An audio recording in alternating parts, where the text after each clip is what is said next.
बुद्ध पूर्णिमा के दिन मंत्रोच्चार कराया गया। सर सवाल ये भी उठता है कि बिहार में क्या शिवालयों की कमी पड़ गई थी कि बौद्ध विहार के अंदर ही उसके बगल में जगन्नाथ जी पुरी का मंदिर है, जगन्नाथ जी का। तो लेकिन वहाँ पर आरिफ मोहम्मद खान जी को जाने का इजाजत नहीं है। अच्छा, विष्णु पथ के गेट पर लिखा है कि इस्लाम धर्म के मानने वाले का प्रवेश वर्जित है। वहाँ का जब हमारी सरकार 17 महीने की सरकार थी तो इसराइल मंसूरी साहब प्रभारी मंत्री थे और वो गया जी जो डैम बना था उस डैम के उद्घाटन में चले गए थे, तो उनसे माफ़ी या उनसे इस्तीफे की मांग कर रहे थे। लेकिन वो कैसे लोग हैं कि भाई आरिफ मोहम्मद खान साहब से शिवलिंग पर आरती तथा कथित शिवलिंग पे आरती उन्होंने करवाने का काम किया। तो ये सवाल दिखाता है कि सरकार की मंशा क्या है। और नीतीश कुमार जी से हमारी मुलाकात हुई थी, उन्होंने कहा कि कहाँ भी बौद्धों के फेर में तुम पड़े हो। तो हमने साफ साफ उन्हें कहा कि आप ये बौद्धों की लड़ाई समझ रहे हैं, बहुजनों की लड़ाई है। ये देश के 90% लोगों की लड़ाई है और आज न कल आपको झुकना पड़ेगा या कुर्सी खाली करके जाना पड़ेगा। इतनी बड़ी लड़ाई है। तो इसलिए ये बौद्धों की लड़ाई है, ये बौद्ध विरासत है। हमारा संवैधानिक अधिकार है कि भाई सब धर्म के लोगों को उनका धार्मिक अधिकार है, तो सिर्फ बौद्धों के लिए प्रतिबंध क्यों? सवाल ये है। और एक सवाल ये भी है कि क्या कुर्सी बचाने के चक्कर में नीतीश जी मान जाएंगे बात? देखिए, कुर्सी नीतीश कुमार जी तो अब पूरी तरीके से मानसिक रूप से स्वस्थ नहीं है। वो अपने बार सार्वजनिक कृत से पता चलता है कि राष्ट्रगान में भी कोई वैसा हरकत नहीं कर सकता है। कोई नरेंद्र मोदी का बार पैर नहीं छू सकता है, नरेंद्र मोदी का हाथ चेक नहीं कर सकता है। एक गर्मा मैं पद पे, हाँ, उनको भाषण पे सामने बैठे हुए वाजपेयी भी बता देते हैं। तो ये साफ कि वो नीतीश कुमार जी अभी दिमागी हालात में सही नहीं है। पूरी तरीके से नागपुर के रिमोट कंट्रोल से चलाया जा रहा है। अच्छा। और उनके इर्द गिर्द जो लोग हैं वही शैडो मुख्यमंत्री के रूप में काम कर रहे हैं। नीतीश कुमार जी मुखौटे के तौर पर हैं। तो बिहार बड़ी संकट के दौर से गुजर रहा है। वो लाइन ऑर्डर के सवाल पे एक लाइन नहीं बोल सकते हैं। अपने दोनों डिप्टी सीएम का नाम नहीं बता सकते नीतीश कुमार जी। अच्छा, ये स्थिति है। अपने पार्टी के सभी विधायक, अपनी मंत्रिमंडल के लोगों का नाम नहीं बता सकते नीतीश कुमार जी।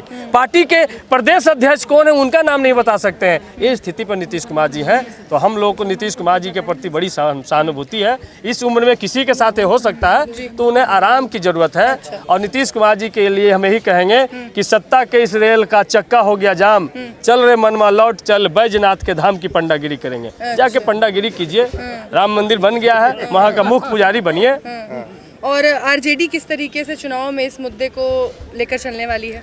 आरजेडी पूरे बहुजन के एजेंडे को लेकर के आई है। आरजेडी ने देखा कि किस तरीके से जब 17 महीने की सरकार आई तो जाति आधारित गणना करवाया, दलित पिछड़ों के आरक्षण को 49% से बढ़ा के 65% तक करने का काम किया, जिसको आरएसएस बीजेपी के लोग कोर्ट में जाके फंसाने का काम किए। और फिर लालू जी के दबाव में और देश में जब बहुजन का दबाव पड़ा तो यू टर्न लेते हुए उन्होंने नोटिफिकेशन निकाला कि हम भी जाति आधारित गणना कराएंगे। लेकिन ये नहीं बताया कि आंकड़ा भी नहीं बताएंगे। अच्छा। आंकड़ा बताएंगे कि नहीं बताएंगे? जाति आधारित गणना कराएंगे तो आंकड़ा सार्वजनिक करेंगे। और जब सार्वजनिक करेंगे तो जिसकी जितना संख्या भारी उतनी हिस्सेदारी तय करेंगे। सवाल ये है, इसको रद्द करेंगे बीटीएमसी एक्ट को? बीटीएमसी एक्ट को हम सब लोग रद्द करेंगे और जिसका भी धार्मिक स्थल हम उसको सौंपने का काम करेंगे। अच्छा सर, इतना आसान था तो पहले से काहे नहीं कर दिए? भाई इतना आसान था। हमारे नेता ने शुरुआत की जब बीटीएमसी के लोग जब लड़ाई, सुरेश ससाई जी ने लड़ाई शुरू की, वहाँ के कुछ बौद्ध धर्म के मानने वाले लोग जब लड़ाई शुरू किए, अंबेडकर संघ बना करके जब पहली लड़ाई शुरू हुई 90 में, उसके बाद 91-92 में सुरेश ससाई जी ने लड़ाई शुरू की। उसके बाद लालू जी के संज्ञान में आया तो उन्होंने बदलाव शुरू किया। लेकिन आपने देखा कि इन्हीं सब बदलाव से चिढ़ करके लालू प्रसाद यादव जी को जेल में डाला गया। चलिए सतीश जी, नई पीढ़ी की बात करते हैं। लालू जी ने कोशिश की अपने समय में, सब जानते हैं कि इस मुद्दे पे उन्होंने ही थोड़े बहुत बदलाव जो किए। लेकिन अब क्या तेजस्वी यादव पहुंचेंगे महाबोधि महाविहार और इस मुद्दे को उठाएंगे? तेजस्वी यादव भी पहुंचेंगे, राहुल गांधी भी पहुंचेंगे, अखिलेश भी पहुंचेंगे। अच्छा। सभी को महाबोधि महाविहार के रास्ते से होकर गुजरना पड़ेगा। ये हम आपको कहना चाहते हैं। महाबोधि महाविहार को छोड़ के कोई आगे नहीं बढ़ सकता। अच्छा, ये बड़ी बात कही आपने कि महाबोधि महाविहार के रास्ते होके ही बिहार का चुनाव जाएगा, क्योंकि इसी में बिहार लगा हुआ है। इसी में बिहार लगा हुआ है। बहुत बड़ी बात है ये। लेकिन अब एक और सवाल है, भंते वीणाचार्य के बारे में भी आपने जिक्र किया कि किस तरीके से जो प्रशासन है, जो पुलिस व्यवस्था है, उसने पूरी अपनी ताकत लगा दी है कि एक व्यक्ति को किस तरीके से वो सलाखों के पीछे रख सके। इस पूरी चीज़ को कैसे देखते हैं आप?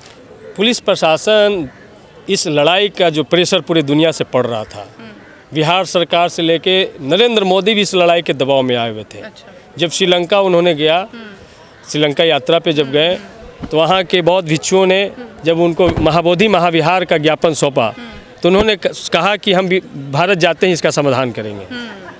लेकिन समाधान तो इनका दिमाग तो नागपुर से चलता है। अच्छा। तो समाधान यही निकालें कि इस लड़ाई को कैसे ख़त्म किया जाए। ये जो पूरी दुनिया में प्रेशर पड़ रहा है, इस धरने को कैसे ख़त्म किया जाए। तो एक फर्जी आधार बना करके कि भाई हमारी महिलाएं बुद्ध पूर्णिमा के दिन तथागत बुद्ध के दर्शन करने जाते हैं, उनका मार्गदर्शन प्राप्त करने जाते हैं, और जब वहाँ पे देखते हैं कि भाई वहाँ पे जय श्री राम का नारा लग रहा है, वहाँ श्री राम, हाँ, हम लोग बोलते हैं जय सिया राम, हाँ, उधर जय श्री राम, हाँ, जो नारा लगाया जा रहा है, तो लोगों ने विरोध किया कि भाई ये बौद्ध महाविहार है, यहाँ पे नमो बुद्धाय जय भीम बोल सकते हैं, यहाँ तक की इजाज़त है। बाकी आप ये अगर बगल में जगन्नाथ मंदिर वहाँ चले जाइए, मठ में चले जाइए, वहाँ लगाइए। और उन लोगों ने हमला किया हमारी महिला जो वहाँ बंधु गई थी उपासक, उन पर उनके साथ अभद्रता के साथ पेश आए, उनके साथ छेड़छाड़ किया गया। इस पर एफआईआर ना करके भंते विनयाचार्य जी ने उनकी समस्या सुनने गए, उन पर ही एफआईआर वहाँ के फर्जी गुंडों के द्वारा एफआईआर करवाया जाता है, फर्जी सारे दफ़ा लगाए चार्जेस किए जाते हैं और उनको जेल में डाला जाता है। 2 बजे रात में उन्हें होटल से उठा लिया जाता है। तो क्या विनयाचार्य जी को आप गिरफ्तार करके लड़ाई ख़त्म कर गए? आप एक विनयाचार्य को गिरफ्तार कर सकते हो, लेकिन देश में करोड़ों विनयाचार्य घूम रहे हैं, सबको गिरफ्तार करो। और हम तो अभी बहुत जल्दी जेल भरो आंदोलन शुरू करेंगे। अच्छा। जी, कितने लोग को जेल में रखो है तुम्हारे यहाँ? अगर सरकार के जेल में इतनी जगह तो भरो बहुजनों को, सारे जेल को हम पाट देंगे। अच्छा। विधायक जी, आप मिलने भी गए थे विनयाचार्य जी से? विनयाचार्य जी प्रसन्नचित मुद्रा में थे। अच्छा। हम सभी लोगों को बुलाए कि भाई विनयाचार्य जी बड़े धर्म गुरु हैं और अंबेडकर फूले पेरियार बुद्ध के बड़े उपासक हैं, जानकार हैं। ये जेल में आए हैं तो इनका लाभ लीजिए। अच्छा। क्योंकि जेल का नाम सुधारगिरी है और बुद्ध के बगैर सुधार हो नहीं सकता है। तो बुद्ध का विचार जब तक जेल में नहीं जाएगा तब तक आम कैदियों में दया करुणा का भाव कैसे जाएगा, मित्रता और बंधुत्व का भाव कैसे जगेगा। तो जेलर और सुपरिटेंडेंट के बात समझ में आई। अब उनकी डेली सुबह और शाम प्रवचन माइक लगा करके हो रहा है और 1800 से ज़्यादा कैदी उनके प्रवचन डेली सुन रहे हैं और सब लोग नमो बुद्धाय जय भीम अंदर बोलना शुरू कर दिया। वैसे जैसे आपने कहा कि नमो बुद्धाय जय भीम बोल रहे हैं, नमो बुद्धाय और बुद्ध का नाम तो प्रधानमंत्री भी अक्सर लेते रहते हैं, जैसे आपने वो नमो नमो लेते हैं। अच्छा, नमो नमो और नमो नमो लेते हैं, हम सब लोग नमो बुद्धाय करते हैं। कि लालू प्रसाद यादव जी जब मुख्यमंत्री थे तब उन्होंने बीटीएमसी में थोड़ा बदलाव किया और पहला सेक्रेटरी बौद्ध धर्म के मानने वाले प्रज्ञाशील जी को उन्होंने बनाने का काम किया और सारे जो मेंबर्स हैं बौद्ध धर्मावलंबी, भारत के मूल बौद्ध धर्मावलंबियों को उन्होंने बनाने का काम किया। उसके बाद उनको साजिदन जेल में डाल दिया गया। उसके बाद नीतीश कुमार जी आए, इन्होंने बौद्ध विरासत को लेकर के कुछ काम की, पार्क बनाया, नालंदा विश्वविद्यालय को पुनर्जीवित किया। लेकिन जो सबसे बड़ा काम बौद्ध महाविहार को करना था वो काम उन्होंने नहीं किए। ये साफ साफ दिखाता है कि वो आरएसएस और संघ के दबाव में हैं।